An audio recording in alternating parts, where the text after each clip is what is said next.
Assembly's live, so come subscribe. Your soul's in trial, or simply tied. Your soul medicine, it gets revived. The Warrior Line Soul Tribe. Assembly's live, it's friendly vibes. Welcome to the Warrior Line podcast. This is an episode of Conversations with Aaron and Jennifer. And we'll appreciate if you'd like and subscribe to the channel, follow the channel. I'm trying to get to 100 subscribers slowly but surely, but we appreciate if you would like and subscribe and follow the channel so you'll get all the updates, any posts that we post, any special episodes, because we're talking about a lot of good things here, a lot of great conversations. You can look back at our other conversations and ask us questions, or you can also, you can also request a show or a title that, or a subject that you're interested in, and we'll be glad to have a conversation on it. So I'm here with my dear friend and Jennifer, and today is a special episode. She is going to interview me about my latest book release, Grief and Grace Stories. It was released earlier this year, and I'm so proud of and thankful for it, and I'm thankful that she had the mindset and she had the vision to say, hey, let's interview and talk about your book. And I said, that's great, that's an honor. So with no further ado, I'll let her open up, and then we'll get right into the interview. How you doing, man? Thank you for having me again. It's always a pleasure to have these conversations with you in a safe space. Yes. It's a very liberating feeling to have conversations where you don't have to self-edit or, Right. tippy toe on eggshells. And then after you do all of that, whoever you were talking to accuses you of whatever, and you're doing all this effort in vain. So I want to thank you for that.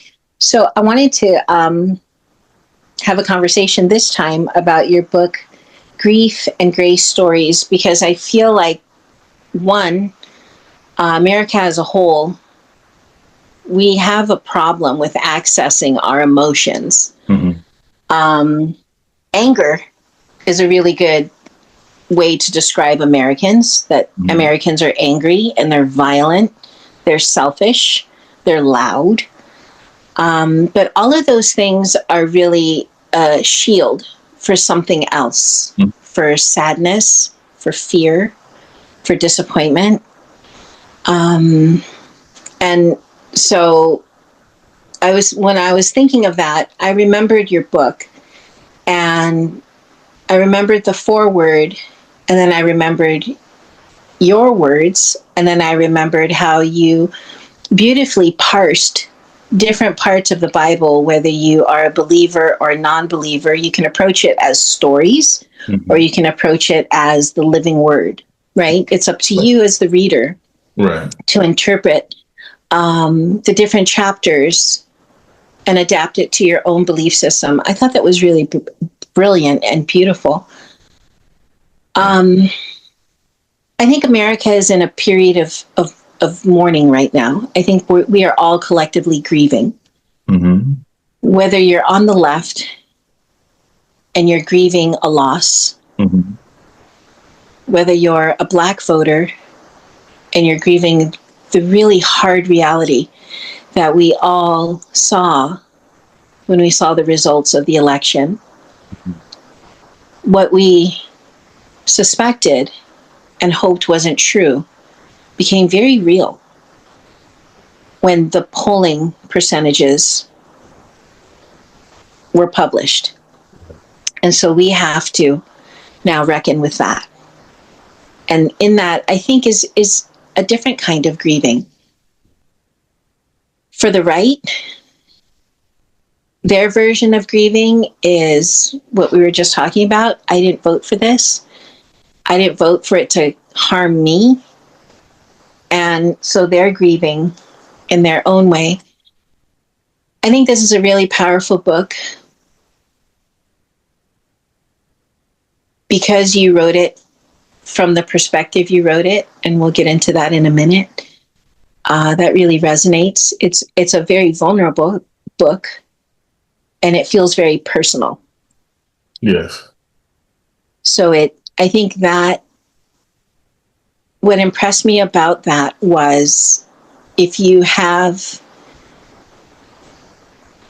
unfinished feelings of grief it brings it up in you where you feel, oh my gosh, yeah, that's me.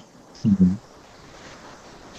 So before we start, because I always like to give you the praise you deserve, I like in the back.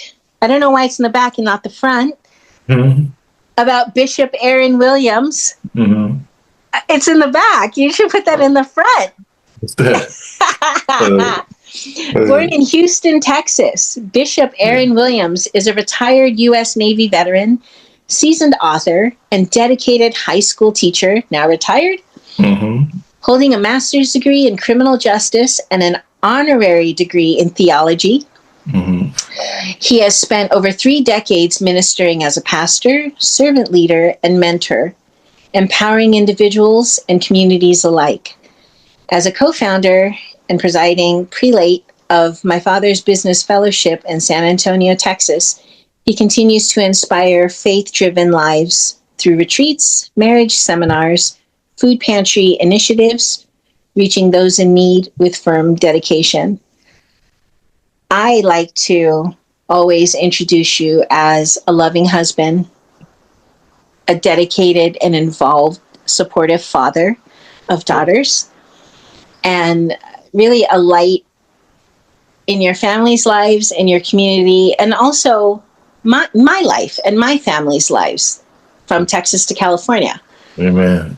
Yeah. And I think you bring a really raw, honest perspective to your social media presence on Blue Sky, which I greatly appreciate.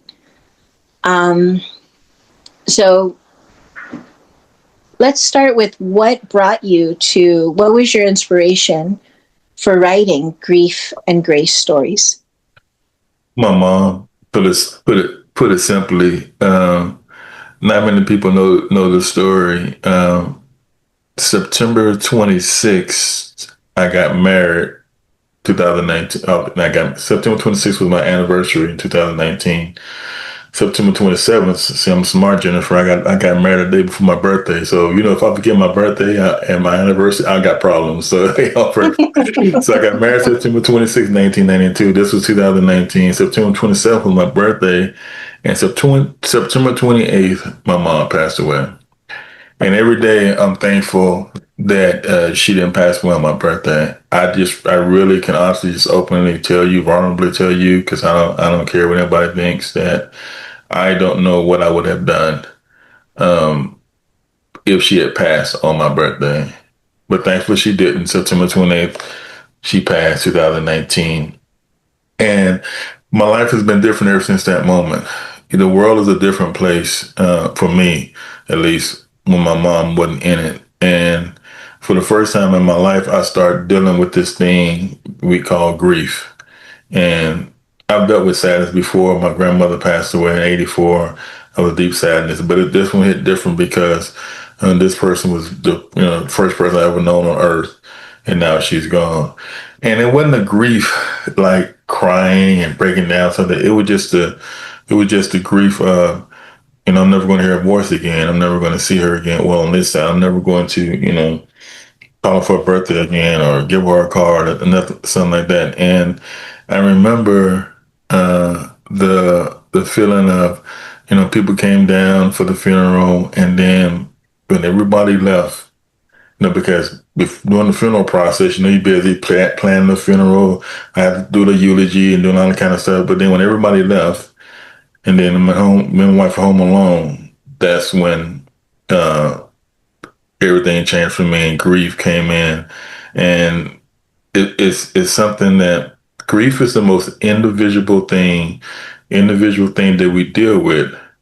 Yet grief is the greatest human interconnectedness there is, because you can be a Democrat or Republican, you can be a liberal or a maggot, you can be a conservative or liberal, you can be a Baptist or Pentecostal, you can be Asian, black, white, you can be all these different things labels that we come up with. But one thing that we have in common, most of us, 99.9% of the people that get in any age of life, when I'm talking about a baby that dies, any age of life, you're going to deal with this thing called grief.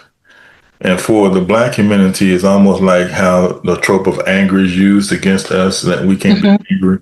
Mhm. Grief is something that knocks on all of our doors at one time or another. And I just want to write a book to say to people that don't be afraid of your grief. I see you, people that empathize with you and love you, see you, and you don't.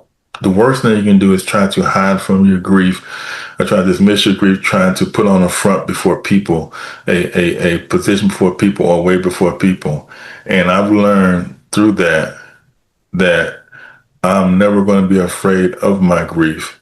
My grief is not something that a lot of people believe that grief is something that, there's a stages of grief and all this kind of stuff. I tell you, I've learned there is no stage. There's stages you go through, but in the end, I will always have grief for the loss of my mother because that's just where I learned this process from. And it could be a song could come on. It could be a moment. It could be looking at my daughter who reminds me of her, and it just come on me, and I didn't understand where they come from, and it was grief. And the first question, two things I tell people never to say. Just tell my students, I say, don't ever tell somebody to get over it, and don't ever Mhm. tell somebody they should be past that by now.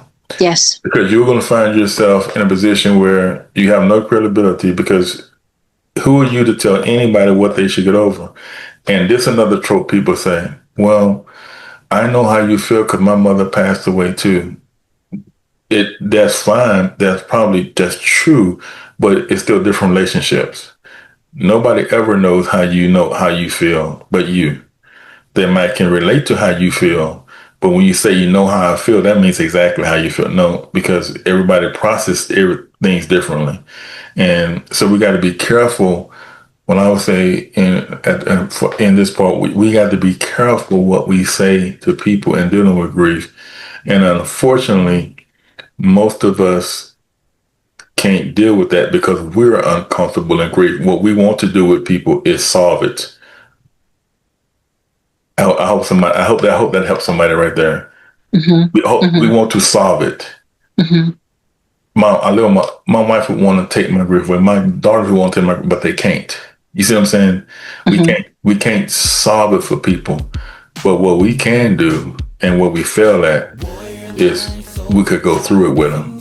And that's the problem. We don't want to go through grief with people because it's painful. It gets revived. The warrior line, soul tribe, assemblies vibe, it's friendly vibe. Soul medicine will give you life. You're a warrior, let's get this right. Warrior line, soul tribe, assemblies vibe, so come subscribe.